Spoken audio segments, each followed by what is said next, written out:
tema dessa mensagem é relacionamento com Deus, o caminho para a intimidade. Amém?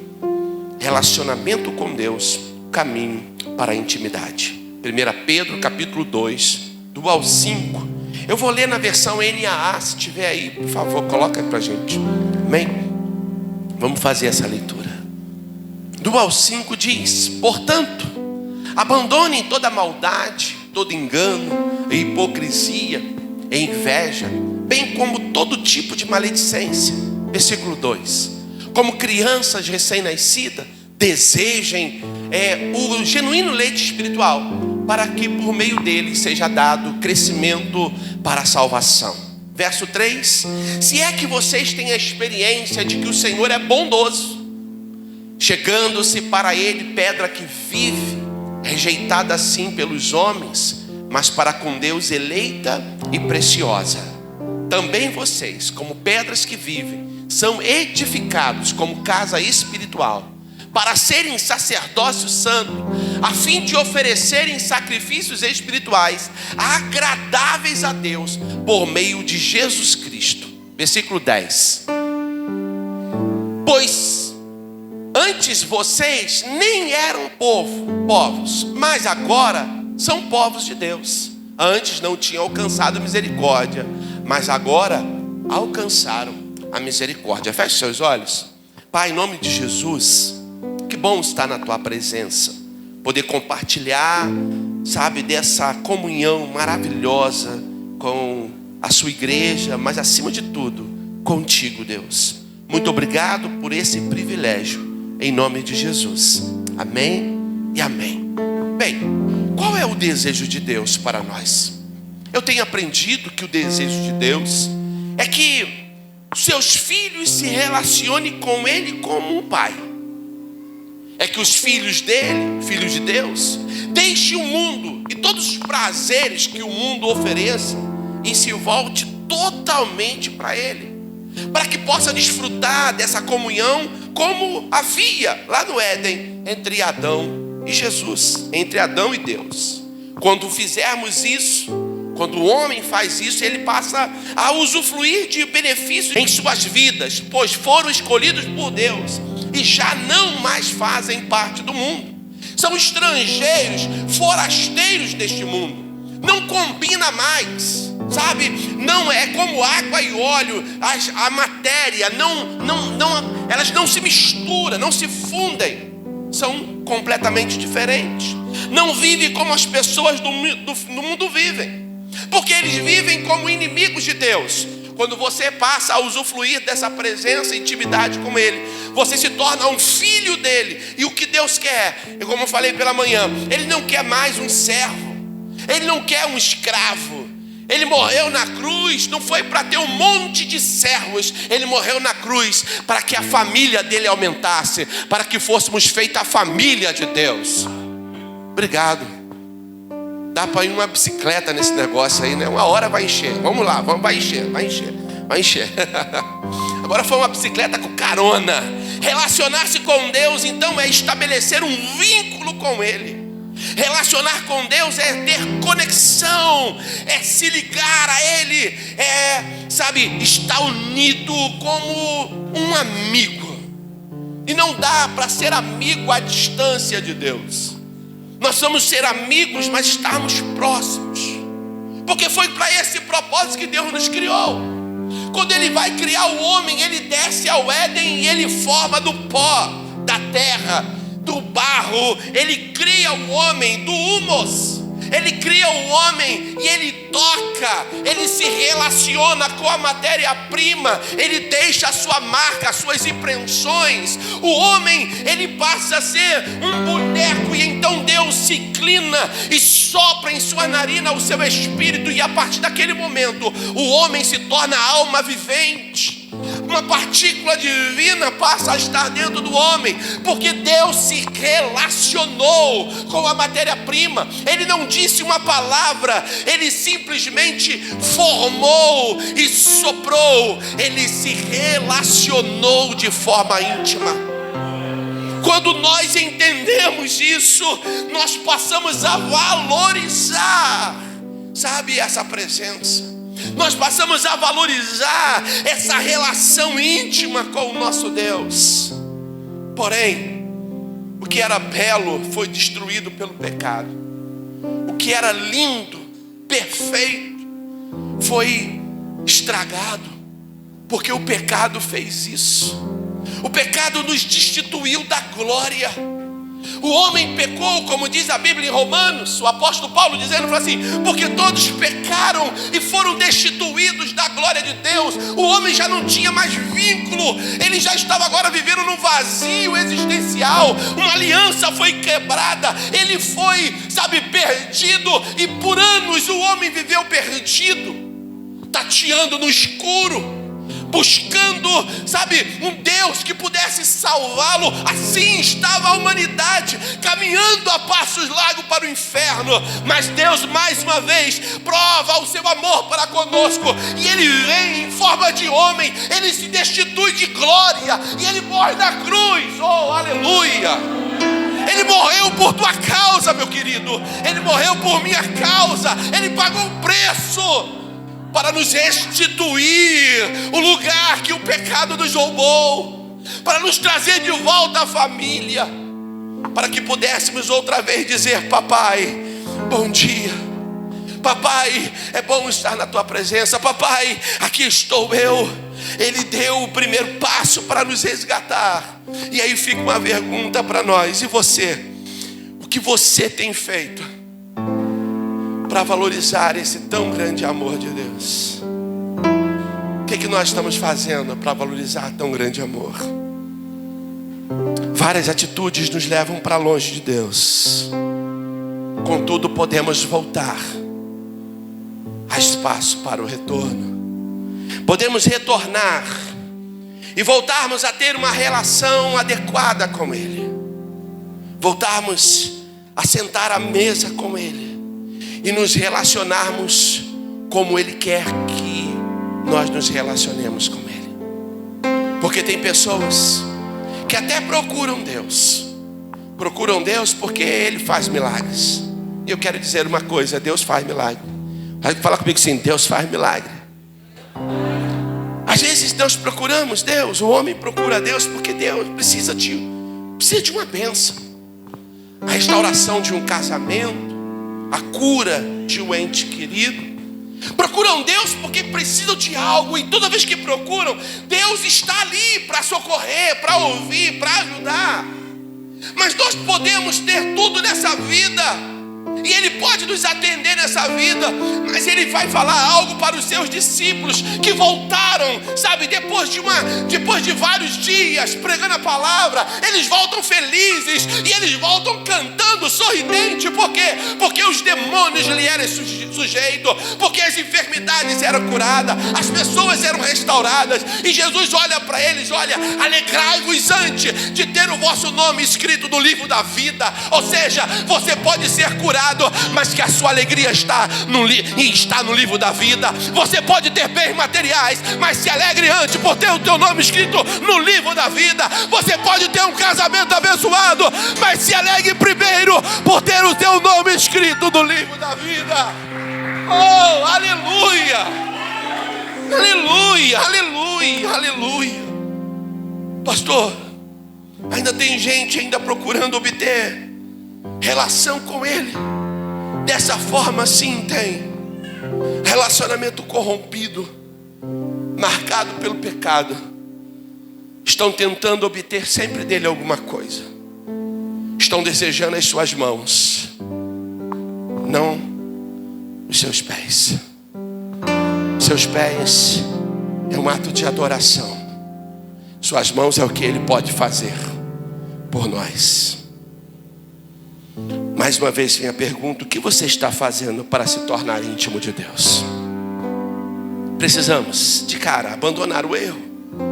Não dá para ter pecado de estimação e querer, sabe, viver esse sobrenatural, querer vê-lo com o pecado de estimação sendo regado, adubado, fortalecido. Deus não tem prazer quando nos aproximamos dele sujos pelo pecado. Deus não tem prazer.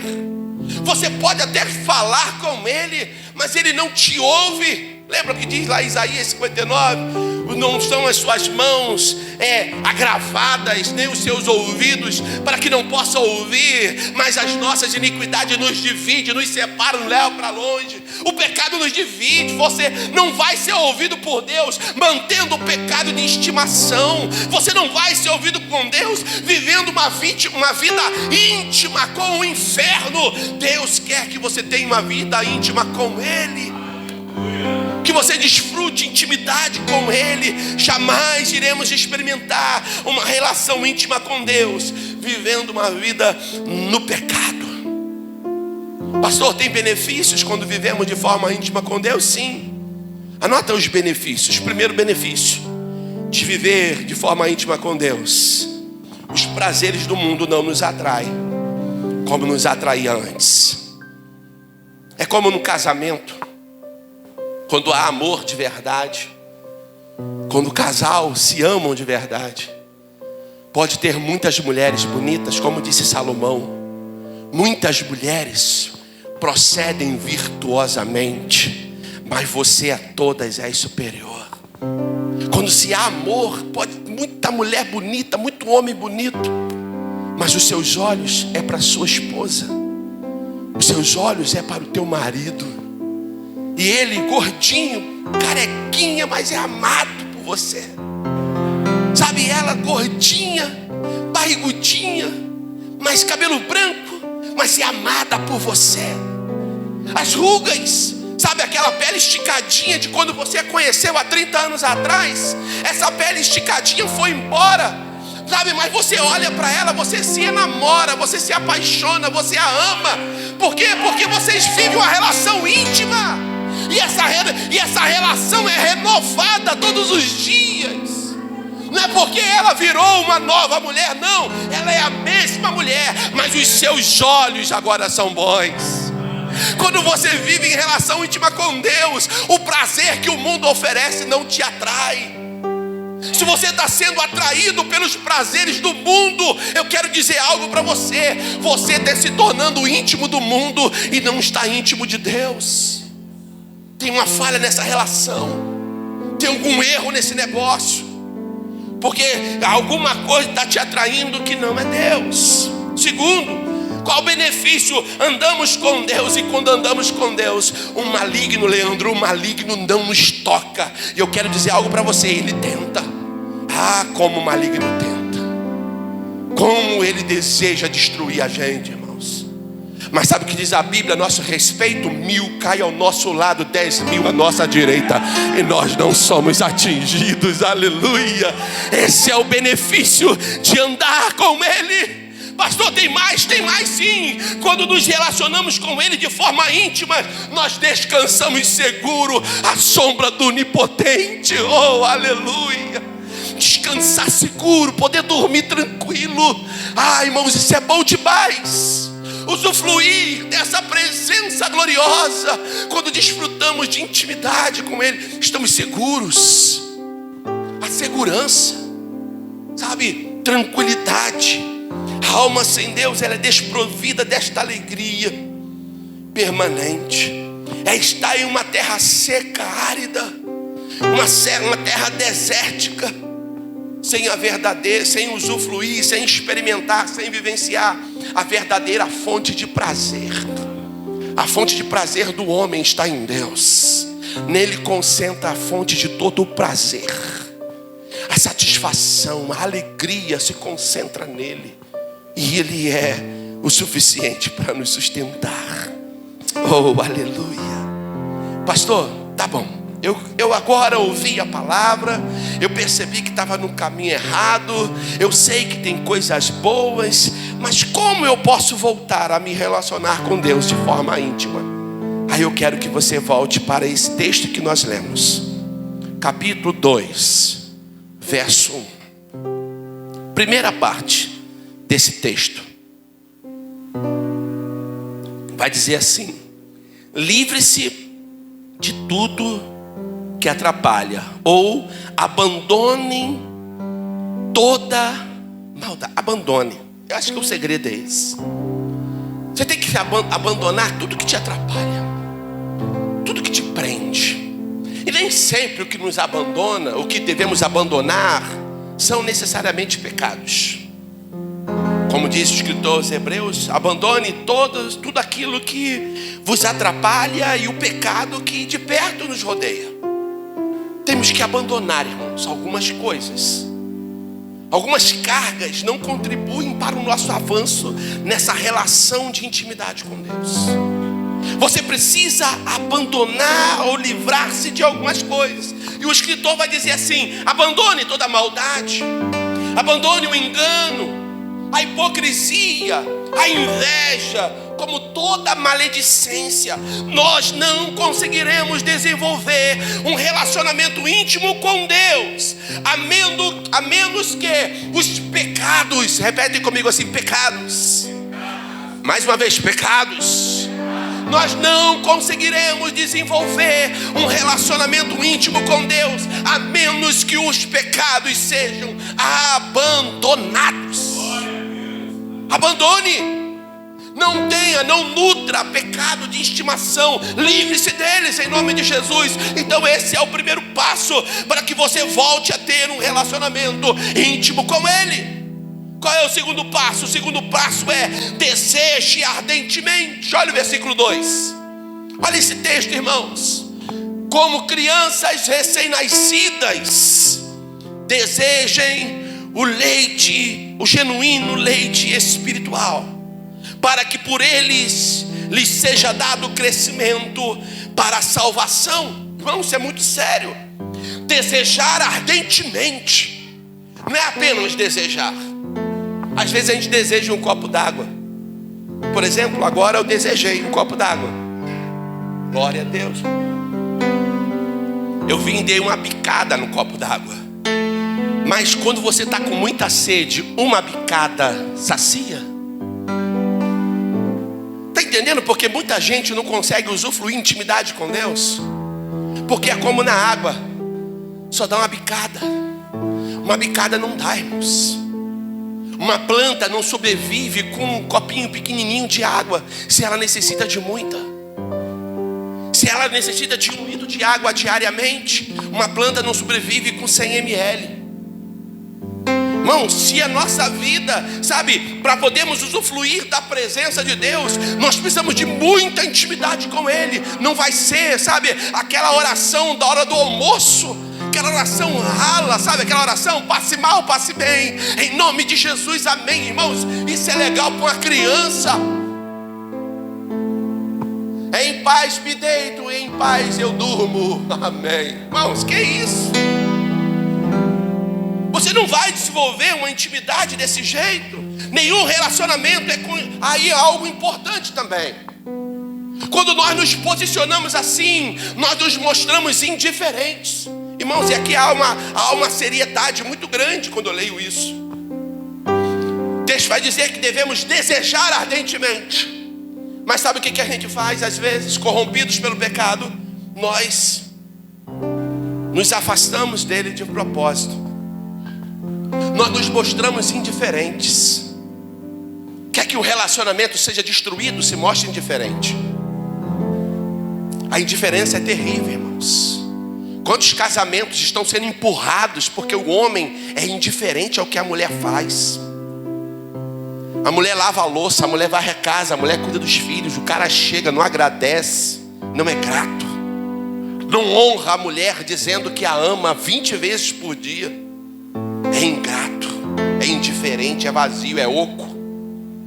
Quantas mulheres também não mostram, amor e anelo e afeto pelo marido, reconhecendo o esforço dele, reconhecendo a luta, levantar pela manhã, trazer o pão de suor, o pão suado para casa. Irmãos, é um esforço. Quantos filhos não desfrutam intimidade permanente com Deus, porque os filhos são indiferentes à luta que o pai enfrenta. As dificuldades não são valorizadas, e o relacionamento não sobrevive à indiferença. E às vezes nós nós até queremos ter uma intimidade com Deus. Ah, Senhor, eu queria ser batizado no Espírito Santo. Ah, Senhor, eu queria ter revelações. Ah, Senhor, eu queria botar a mão no enfermo e ele ser curado. Ah, Senhor, eu queria pregar a tua palavra. Senhor, eu queria orar com mais fervor. Mas se você é indiferente, isso não irá acontecer na tua vida, meu irmão. Isso aqui é muito sério. Nós precisamos desejar ardentemente. Somente dessa maneira o crescimento espiritual então ele virá. Porque o crescimento espiritual ele é marcado pelo desejo profundo por Deus, pela palavra de Deus.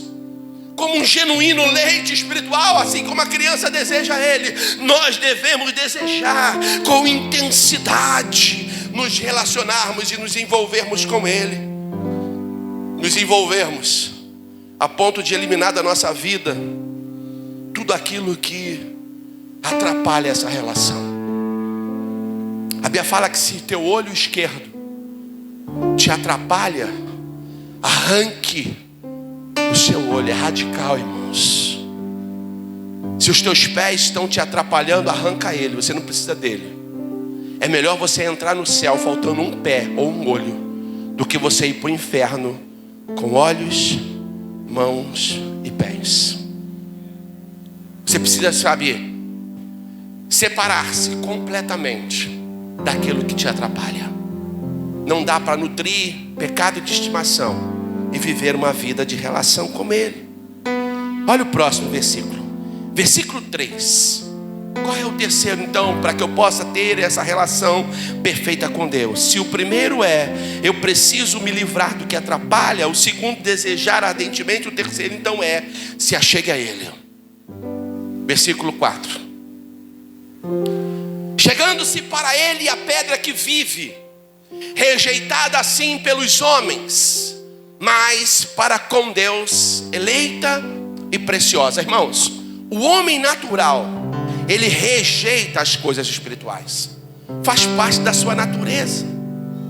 Agora sabe o que é o pior? O pior não é o natural rejeitar, porque está na sua natureza, irmão. Ele não conhece Deus. Pior do que o homem natural rejeitar a Deus é o homem que já experimentou a vida com ele, já foi espiritual um dia, se converteu um momento, mas sabe o que acontece? No processo se tornou carnal. Porque ninguém se torna carnal sem antes se tornar espiritual. Pastor, o senhor me confundiu agora. Então vamos lá. Existem 3 naturezas no homem. A natureza do homem natural, que é o homem feito em pecado, gerado em pecado, que vive em pecado, e para ele o pecado é natural. Segundo, o homem espiritual é o homem que conheceu a Deus, que já teve um relacionamento com ele, já experimentou da glória do mundo vindouro, já falou com ele face a face, já experimentou a alegria da sua presença. Pois é, essa pessoa, ela se tornou uma pessoa espiritual. Mas por não nutrir um pensamento de intimidade, um relacionamento íntimo, fervoroso com Deus, ele se tornou carnal. Sabe o que é o carnal? Carnal é como um homem morno. Uma pessoa morna na fé é o terror, irmãos. É horrível até para Deus. Deus não gosta de se relacionar com pessoas assim. Ele vai dizer a uma igreja lá de Apocalipse, lá uma das 7 igrejas da Ásia, ele vai dizer assim, ó: sejam frios ou quentes. Porque o morno eu vomito, eu não tenho prazer no morno. Porque o morno já foi frio, é a natureza normal. Ele se aqueceu, opa, natureza espiritual. Ele ficou morno, é carnal. Ele preferiu alimentar a sua carne do que se alimentar do espírito. Irmãos, olha o que vai dizer o escritor aos Romanos, vai falar assim para a gente, olha, e não vos conformeis com este mundo, mas transformai-vos pela renovação do entendimento. Eu preciso deixar o Espírito Santo me transformar por inteiro. Eu preciso permitir uma transformação radical, porque quando uma transformação radical acontece, a minha vida muda. E aí diz o mesmo escritor aos Romanos: e agora nenhuma condenação há para quem está em Cristo Jesus. Oh, aleluia! parasse assim um texto, estaria bom. Mas o texto continua, que não anda segundo a carne, mas segundo o Espírito. Irmãos, não há condenação para quem anda segundo o Espírito. Repete comigo, não há condenação para quem anda segundo o Espírito. Mais uma vez, não há condenação para quem anda segundo o Espírito. Mas se você vive uma vida de carne, você não está se achegando para Ele como uma pedra viva. Você não está se aproximando dele como deveria se aproximar. Chegar-se nesse texto quer dizer vir com a ideia de permanecer. Não é apenas aquela chegadinha, né? Não é aquela chegadinha que você vai até falar assim, é visita de médico. Não. Com Deus não pode ser visita de médico. Tem que vir para permanecer. Você pode dizer isso para o teu irmão? Fala assim, venha assim, e permaneça. Fala assim, você tem que vir. Fala para ele, você tem que vir para permanecer. Permanecer como, pastor? Permanecer se relacionando.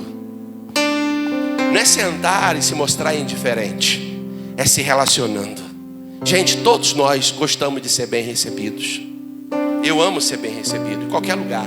Eu tenho prazer. Às vezes eu entro em algumas lojas que dá desprazer de comprar alguma coisa, porque eu sou mal recebido. Irmãos, quando você é bem recebido, sabe, abre-se as portas. Uma pesquisa no comércio vai dizer que duas pessoas falam bem de uma loja que ele foi bem recebido. Quando você entra numa loja e foi muito bem recebido, essa pessoa vai falar para mais duas. Olha só que coisa boa. Mas sabe o que é ruim? É que quando uma pessoa ela é maltratada em uma loja, a repercussão é terrível, porque ela vai falar para mais 11. Há um alto grau de desgraça. Deus, Ele quer ser bem recebido na sua casa. Próxima vez que Ele bater a sua porta, meus, fala o seguinte, larga tudo, vai atendê-lo. Não se mostre indiferente, não.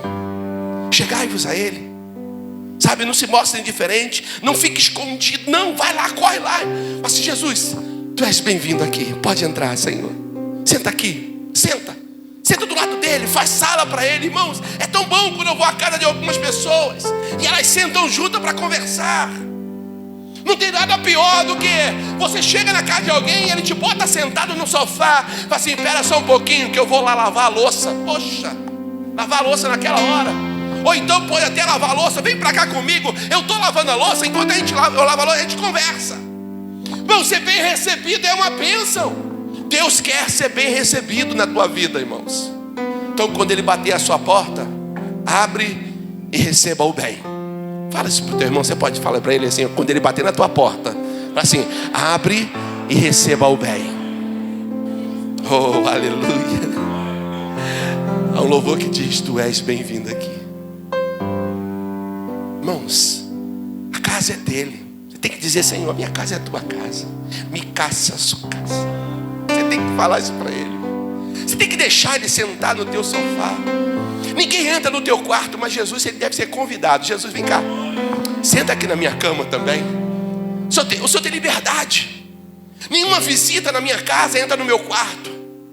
E se porventura entrar, porque às vezes a gente é vaidoso, né, irmão? O ser humano é muito vaidoso. Vem cá ver meu closet. Aí eu levo para mostrar o closet.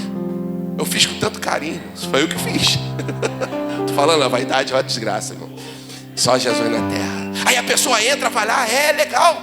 Pô, legal, hein? Legal, e mete o pé do quarto, porque o quarto não é lugar para qualquer um. Mas os meus filhos, eles são abusados, gente.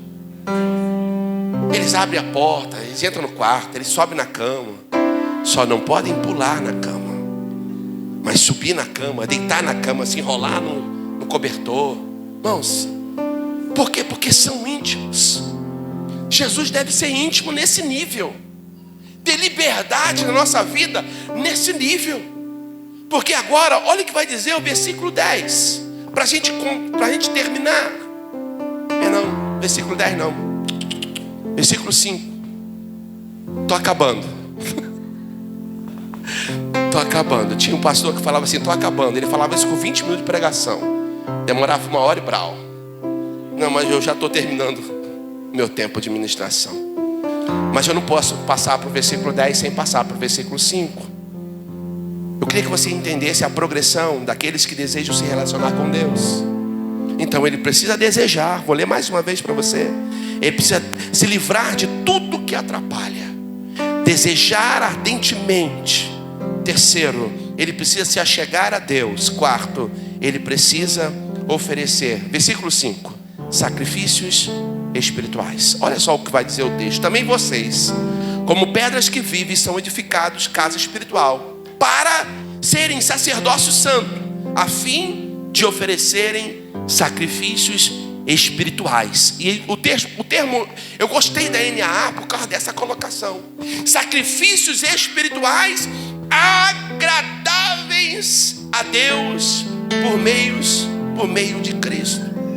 Sacrifícios espirituais são obras. Repete comigo assim, obras.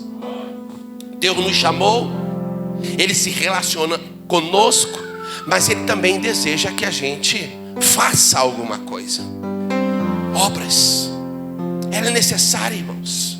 Para agradarmos a Deus é necessário obras. Imagina, eu vou na tua casa, você me recebe, eu fico lá 2 horas na tua casa e você não me oferece nenhuma água. Você está me recebendo mal. Tem gente que me oferece Coca-Cola. Embora aqui, graças a Deus, o pessoal aqui é muito generoso. Amém? Eu até parei de tomar suco por causa disso, porque eu ia na casa das pessoas.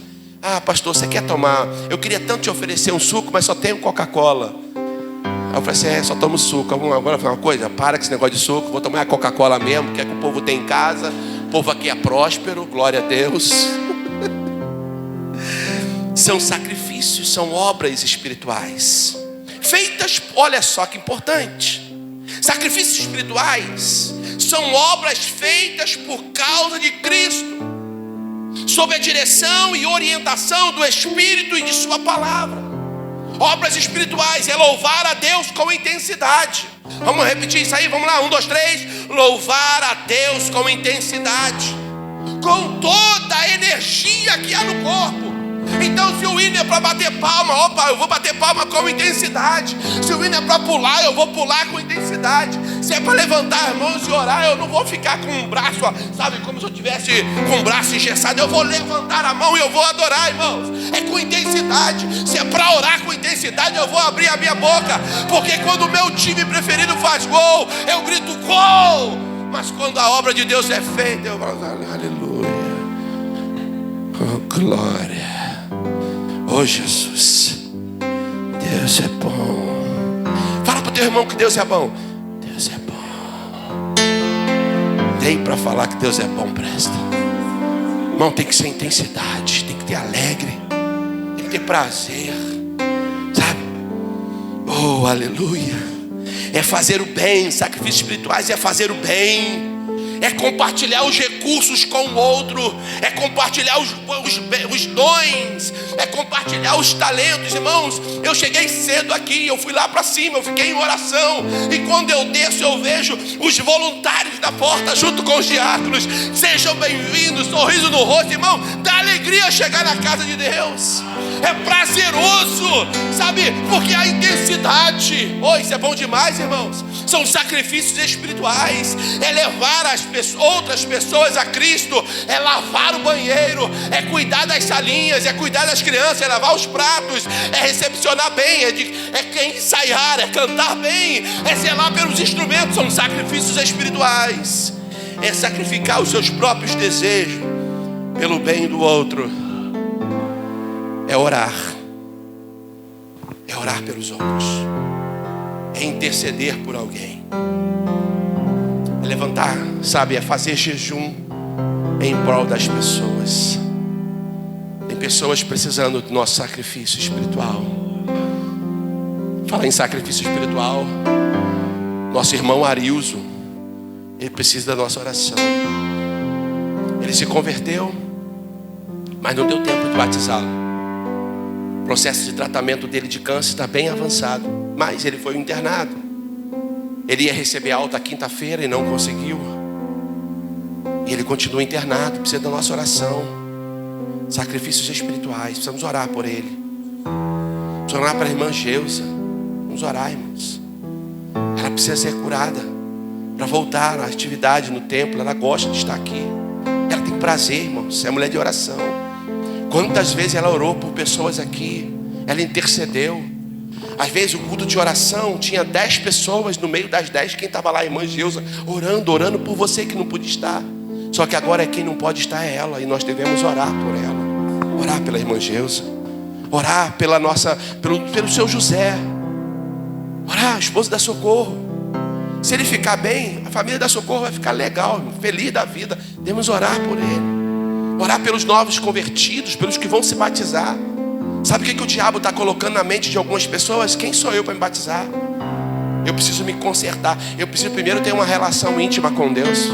Poxa, está vivendo de acordo com o mundo. Lá vai de novo o que eu falei de manhã. Primeiro aliança, pacto. Depois intimidade. Estão querendo ter intimidade com Deus sem aliança. Primeiro aliança, depois intimidade. Então a pessoa, eu não sou digno de me batizar. Irmão, não tem a ver com digno não. Tem a ver com decisão, posicionamento. Eu decidi. Irmãos, quem somos nós para merecer o céu? Ninguém da gente merece.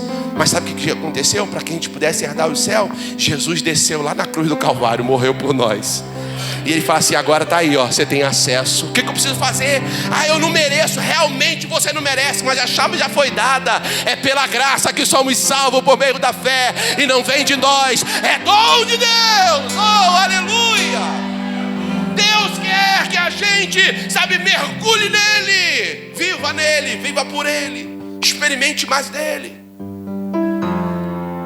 Quero finalizar, irmãos. Versículo 10. Isso tudo é para desfrutarmos do privilégio de ter um relacionamento íntimo com Deus. O que eu preciso fazer agora? Eu desfrutar. Repete comigo assim, desfrutar. Desfrute deste privilégio, irmãos. Por quê, pastor? Olha o que diz o texto. Antes, vocês não eram povos, mas agora, vocês são o povo de Deus. Irmão, sabe o que é isso? Vocês têm ideia da dimensão disso? Antes você não era povo. Você estava condenado ao inferno, irmãos. Irmãos, eu estava condenado ao inferno. Eu ia para o inferno sem Jesus. Eu não merecia salvação. Quem era eu? Ninguém, um Zé ninguém, literalmente. Mas olha o que diz o texto. Ele agora me fez povo dele. Antes eu não tinha alcançado misericórdia, mas agora eu alcancei a misericórdia. Somos alvos desse amor imensurável, dessa misericórdia grandiosa. Ele nos fez o seu povo. Por sua graça e compaixão, hoje nós somos totalmente dele. Eu sou totalmente do meu Deus. Meu coração é dele, a minha casa é dele, a minha família é dele. Fala nisso, eu vi essa semana um vídeo de uma criança. A mãe perguntou para a criança: você me ama? Ele falou assim: claro, mamãe, eu amo muito a senhora. Mas aí ele completa: mas eu amo mais a Deus. Ela fala assim: filho, você ama mais a Deus do que a mim? Ele é lógico. Uma criança, deve ter uns 3, 5 anos no máximo. Ele é lógico, porque ele é o meu pai. Irmãos, ele falou com tanta propriedade. Ele é o meu Deus. Ele é maior do que a senhora, mamãe. Uma criança de 5 anos. É o máximo que ele tinha. Eu amo muito mais do que amo a senhora. Eu amo a senhora, mas eu amo Deus muito mais do que eu amo a senhora. Irmãos, é exatamente isso que Deus espera da gente.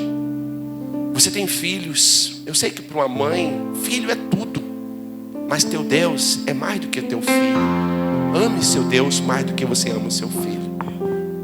Eu sei, homem, para você sua mulher é tudo. Ame Deus mais do que você ama a sua mulher. Filhos, eu sei que para vocês os seus pais são tudo. Mas eu quero dar um conselho para você: ame mais a Deus do que amam os seus pais. Devemos amar a Deus acima de qualquer coisa. Temos dele. Por que devemos amá-lo? Porque temos dele o pecado perdoado. Podemos nos alegrar. Irmão, sabe o que é isso? Você pode se alegrar. fomos incluídos em sua família, temos o privilégio por meio de sua palavra de que um dia eu vou estar com Ele na eternidade. Oh, aleluia. Irmãos, a bênção não é só para aqui, a bênção tem a ver com o porvir, tem a ver com a eternidade. A pergunta que fica para nós, para concluir: você deseja isso? Você deseja se relacionar com Deus de forma íntima, usufruir desses benefícios? Você deseja isso? Você quer isso?